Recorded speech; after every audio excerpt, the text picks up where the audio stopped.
Naam, hujambo mtazamaji na karibu katika taarifa za John Lee Samuel Brand Kenya.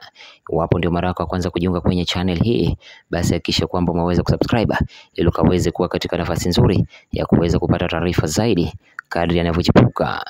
Taarifa niliyokuletea hivi sasa ni kuwa jopo la rufaa la leseni za usafiri inayojulikana kama Transport Licensing Appeals Board TLAB imeamuru SACCO ya Super Metro kuwatimua mara moja na madereva wake 269 kutokana na ukiukaji wa kanuni za usalama barabarani.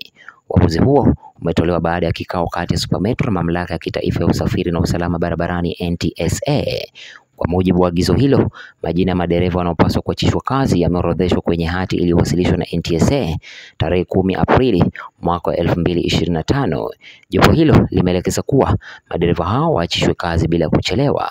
Mbali na hatua hiyo, Super Metro pia imeamuriwa kupeleka magari 31 yaliyoonekana kuwa na changamoto za uti wa viwango kwa ukaguzi katika kituo cha ukaguzi wa magari cha Likoni.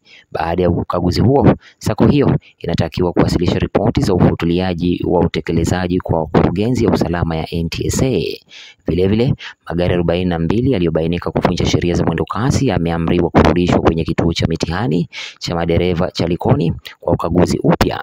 Jopo hilo pia limeamuru magari 8 ambayo yana matatizo yanayohusiana na vifaa vya kudhibiti mwendo kasi, yani speed limiters, yakaguliwa mara moja katika kituo cha ukaguzi wa magari cha Likoni. Zaidi ya hayo, Super Metro imetakiwa kuwasilisha kwa NTSA nakala ya kumbukumbu za vikao vya uhamasishaji wa usalama barabarani kwa madereva wake pamoja na orodha waliokuwepo kwenye vikao hivyo. Aidha, jopo hilo limeagiza kurejeshwa kwa agizo la awali la NTSA la kusimamisha huduma zote za SACCO hiyo hadi itakapothibitishwa kuwa imezingatia masharti yote yaliyoainishwa.